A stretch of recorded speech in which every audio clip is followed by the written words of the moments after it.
dark?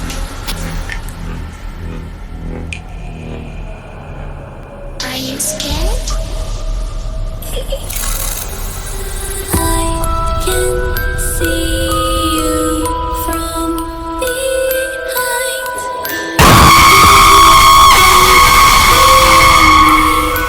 Hey guys, welcome back to Sisters I Like.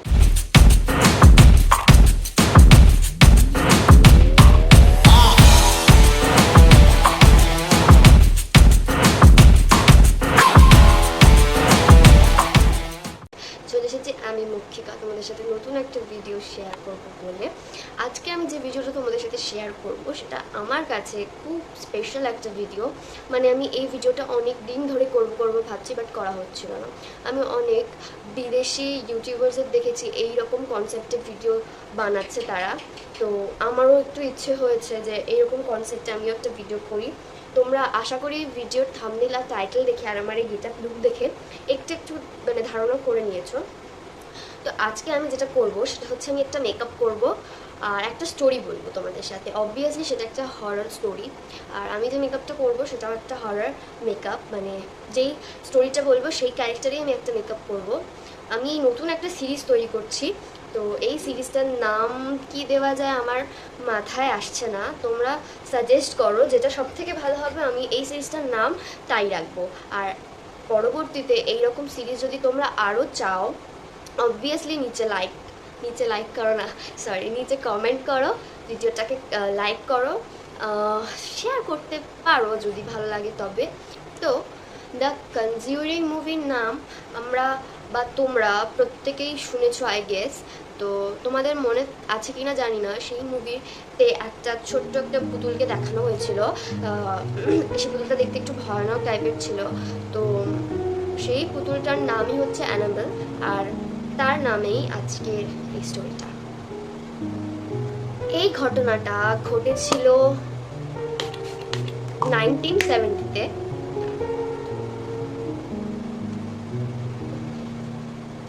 তো এই ঘটনাতে একটা মেয়ে থাকে যার নাম হচ্ছে ডনা। তো ডনার একটা অদ্ভুত স্বভাব ছিল, মানে হবি বলতে পারো। তার পুতুল কালেক্ট করা বলতে পারো, পুতুলকে সে খুব ভালোবাসতো। অনেকের অনেক হবি হয় না, ওর সেরকম হবি ছিল পুতুল কালেক্ট করা, পুতুলকে যত্ন করা, ভালোবাসা ওর হবি ছিল। সে ছোটবেলাতে করতো, সে বড় হয়েও পুতুল কালেক্ট করতে ভালোবাসতো। এবারের জন্মদিনে ডনার মা ডনাকে একটা অ্যান্টিক পুতুল দিয়েছিল। অ্যান্টিক মিনস অনেক পুরনো একটা।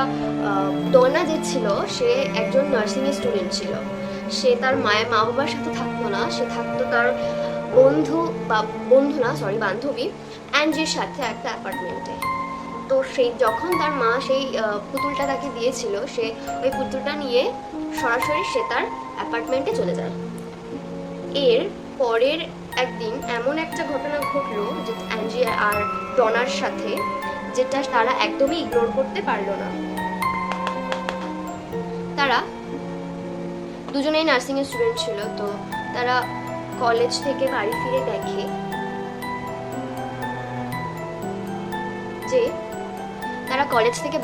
দেখে যে তাদের ফার্স্টে মানে মেঝের ওপরে অনেক কাগজ পড়া। অনেক কাগজ মানে সত্যিকারেরই অনেক কাগজ, যেটা একটা সাধারণ মানুষের পক্ষে গোনা সম্ভব নয়। এতগুলোই কাগজ ছিল, এবং অতগুলো কাগজের মধ্যে রক্ত দিয়ে হেল্প লেখা ছিল। মানে এটা তো আরোই সম্ভব না যে কোনো একটা সাধারণ মানুষের পক্ষে অতগুলো কাগজের মধ্যে রক্ত দিয়ে হেল্প লেখা। এটা একটা অস্বাভাবিক ব্যাপার ছিল ওদের কাছে, তাই তারা এটাকে একদমই ইগনোর করতে পারলো না। কিন্তু এটাও যে তারা মানে বুঝতেই পারেনি যেটা ওই অ্যান্টিক পুতুলটার কাজ। তারা বুঝতে পেরেছিল যে তাদের বাড়িতে কিছু প্যারানর্মাল অ্যাক্টিভিটি হচ্ছে, বাট কিন্তু তাদের ধারণাই হয়নি যে এই কাজগুলো ওই অ্যান্টিক পুতুলটা করতে পারে। ডনার বেস্ট ফ্রেন্ড আর ডনা একদিন কলেজ থেকে বাড়ি ফিরে দেখতে পায় যে ওই ডলটি, যার নাম ছিল অ্যানাবেল, সে তাদের ফ্ল্যাটের হল রুমে দাঁড়িয়ে আছে এবং কান্না করছে। কিন্তু গেস হোয়াট, তার চোখের থেকে মানে ওই পুতুলটার চোখ থেকে জল পড়ছে না, পড়ছে রক্ত। তার চোখ থেকে জল পড়ছে না, পড়ছে রক্ত। এই ঘটনাতে তারা এতটা পরিমাণ ভয় পায় যে তারা প্যারানর্মাল এক্সপার্টকে ডাকতে বাধ্য হয়। তারা তাদের বাড়িতে প্যারানর্মাল এক্সপার্টকে ডেকে নিয়ে আসে। প্যারানর্মাল এক্সপার্ট তাদের বাড়িতে এসে অ্যানাবেলা পুতুলটির সাথে প্রায় অনেকবার কথা বলার চেষ্টা করে এবং কথা বলার পর জানতে পারে যে ওই পুতুলটির মধ্যে সেই পুতুলটির নাম হচ্ছে, মানে সেই মানুষটির নাম হচ্ছে অ্যানাবেলা হেগেন্স, যে মাত্র 7 বছর বয়সে মারা যায়। আরও সে জানায়, মানে সে পুতুলটি আরও জানায় যে সেইখান থেকে যেতে চায় না, মানে সেই বাড়ি থেকে যেতে চায় না, কারণ সে মানে মৃত্যুর আগেও এই বাড়িতেই থাকতো, তাই সে এই বাড়ি ছেড়ে যেতে চায় না। সে আরও জানায় যে সে ডনা এবং অ্যাঞ্জির কাছে সেফ ফিল করে, সে তাদের কাছে ভালোবাসা চায়, ভালোবাসা পেতে চায়। কারণ ডনা পুতুল ভালোবাসতো, তাই ডনা ওই পুতুলটিকে খুব যত্নে রাখতো। তাই সে জানায় সে ডনার কাছে থাকতে চায়, কারণ ডনা ওকে খুব ভালোবাসে। তাই সে মানে প্যারানর্মাল এক্সপার্টরা জানায় যে সে 7 বছরের শিশু, তাই সে কাউকে হার্ম করবে না, সে কাউকে ক্ষতি করবে না, তাই তারা তাকে বাড়িতে রাখতে পারে। অনেক সিদ্ধান্তর পর ডনা এবং অ্যাঞ্জি তারা উভয়ে ওই অ্যানাবেলা পুতুলটিকে বাড়িতে রাখতে রাজি হয়ে যায়। কিন্তু এর কিছুদিন বাদে, মানে এই সব ঘটনার কিছুদিন বাদে অ্যাঞ্জি আর ডোনার ফ্রেন্ড লু তাদের সাথে এসে থাকে ওদেরই ফ্ল্যাটে। লু আসার পর থেকেই লু যখনই ওই অ্যানাবেলার দিকে তাকায় তখনই সে একটা নেগেটিভ ফিল করে, মানে অ্যানাবেলা পুতুলটির আশেপাশে থাকলেই সে একটা নেগেটিভ লো আর মানে নেগেটিভ এনার্জি টাইপের নেগেটিভ ভাইবস হয় না, সেরকম ফিল পেত। তাই সে ডোনা আর অ্যাঞ্জিকে অনেকবার রিকোয়েস্ট করেছিল যে যাতে ওই অ্যানাবেলা পুতুলটিকে বাইরে ফেলে দেওয়া হয়, বাট ডোনা আর অ্যাঞ্জি সেটা শুনতে বা করতে কোনোটাতেই রাজি হয় না। তো লু একদিন তার বিছানায় ঘুমাচ্ছিল, সে হঠাৎই রিয়েলাইজ করলো যে সে যেন নড়াচড়া করতে পারছে না, তার মনে হচ্ছে সে প্যারালাইজড হয়ে গেছে। আর পায়ের কাছে, অর্থাৎ বিছানার নিচে তার পায়ের কাছে অ্যানাবেলা দাঁড়িয়ে আছে। কিছু বুঝতে না পারার আগেই অ্যানাবেলা তার বুকের উপর এসে বসে। খুব জোরেই তার গলাটা এতটাই জোরে চেপে ধরে যে লু কিছু করতে না পেরে ওখানেই অজ্ঞান হয়ে যায়। এই ঘটনার পরেই এক সন্ধেবেলায় অ্যাঞ্জি এবং লু একটা ঘরে বসে গল্প করছিল এবং ঠিক সেই সময় ডোনার ঘর থেকে কিছু পড়ে যাওয়ার একটা বিশাল আওয়াজ আসে। লু আর অ্যাঞ্জি দৌড়ে যাওয়ার পর দেখে সেখানে সেরকম কোনো ঘটনাই ঘটেনি। তারা নিচু হয়ে দেখার পর দেখতে পেল খাটের তলায় ওই অ্যানাবেলা ডলটি পড়ে আছে। ঠিক সেই সময় লু তার বুকের ঠিক এরকম জায়গায় একটা ব্যথা অনুভব করতে থাকে। আস্তে আস্তে সেই ব্যথাটা এতটাই তীব্র হয়ে যায় সে আর সহ্য করতে পারে না। তার মনে হচ্ছিল তাকে কেউ নখ দিয়ে খামচাচ্ছিল, লিটারেলি তার এতটাই যন্ত্রণা হচ্ছিল। সে তার শার্ট খুলে দেখে যে হ্যাঁ, ওখানে নখেরও দাগ আছে এবং সেখান থেকে রক্তও বের হচ্ছিল। এরপর এই ঘটনাকে আর তারা উপেক্ষা করতে পারল না। তো তারা একজন প্রিস্টের কাছে শরণাপন্ন হলো। প্রিস্টকে ডাকলো, তার নাম হলো ফাদার হেগেন। তো ফাদার হেগেন আসার পর যখন দেখলো অ্যানাবেলার ডলকে, এবং সে বলল যে এ অনেক বড় শক্তি, একে মানে দমন করা এতটা সোজা না। তো আমি এই কাজ পারবো না। আমি অন্য আরেক মানে সে ফাদার হেগেন অন্য আরেকজন প্রিস্টের কথা তাদের জানালো। ফাদার হেগেন যে প্রিস্টের কথা তাদের বলেছিল তার নাম হলো ফাদার কুক। ফাদার কুক আসলো এবং অ্যানাবেলার সাথে কিছু কথোপকথন করলো। করার পর তিনি জানালেন যে অ্যানাবেলার জলের মধ্যে কোনো রকমই কোনো 7 বছরের বাচ্চার আত্মা নেই। তার মধ্যে আছে একটা বুড়ির আত্মা, যে একজন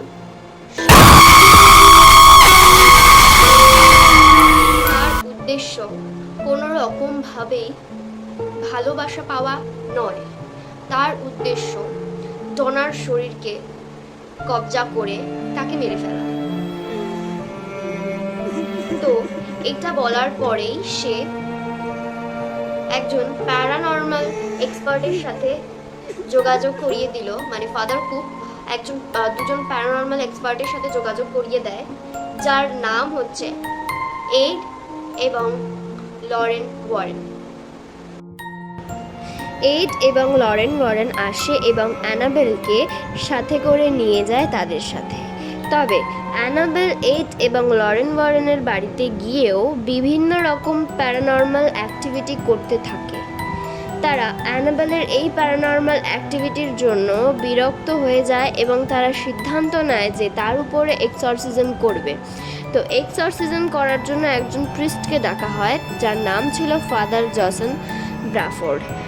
সে আসে এবং জানায় যে পুতুলের ওপর কোনো রকমভাবেই এক্সরসিজম করা সম্ভব নয়। ফাদার পুতুলের উদ্দেশ্যে একথা বলে যে সে একটা শুধুমাত্র পুতুল, তা সে কাউকে হার্ট করার ক্ষমতা রাখে না। এই কথা বলার পর যখন ফাদার নিজের বাড়ির উদ্দেশ্যে রওনা দেয়, তখন লরেন ওয়ারেনের কাছে একটা ফোন কল আসে এবং তারা জানতে পারে যে ফাদারের একটা গুরুতর অ্যাক্সিডেন্ট হয়, যার থেকে সে একটুখানির জন্য বেঁচে যায়। এ থেকে আমরা বুঝতে পারি যে সে শুধুমাত্র একটা পুতুল হয়েও সে কতটা ক্ষমতা ধরে রাখতে পারে নিজের মধ্যে। অ্যানাবেলার ডলের জন্য একটা স্পেশাল মেড বক্স বানাবে এবং তাতে অ্যানাবেলাকে রাখবে, এবং তারা কথা মতো একটা উডেন বক্স তৈরি করে, একটা স্পেশাল উডেন বক্স, যাতে অ্যানাবেলাকে রাখে এবং একটা মিউজিয়ামে রেখে আসে, যেটা আজও আমাদের পৃথিবীতে এক্সিস্ট করে। এড এবং লরেন ওয়ারেন তার কিছু বন্ধুদের নিয়ে যায় সেই মিউজিয়ামে ওই অ্যানাবেলার ডলটাকে দেখবার জন্য। এবং তার মধ্যে একটা ছেলে যে কিনা অ্যানাবেলার সম্পর্কে হাসাহাসি করছিল এবং কটা বাজে বাজে কথা বলছিল,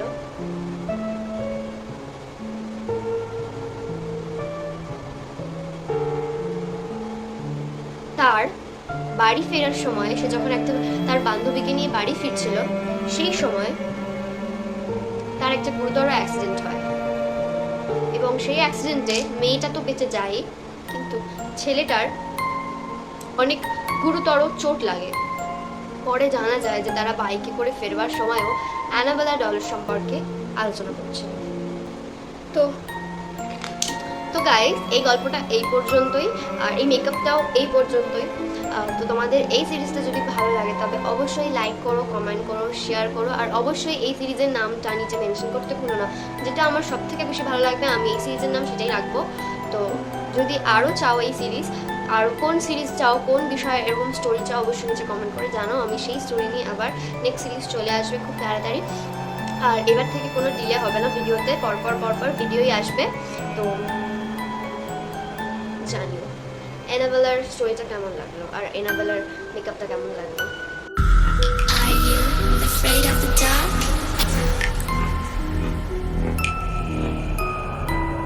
Are you scared? I can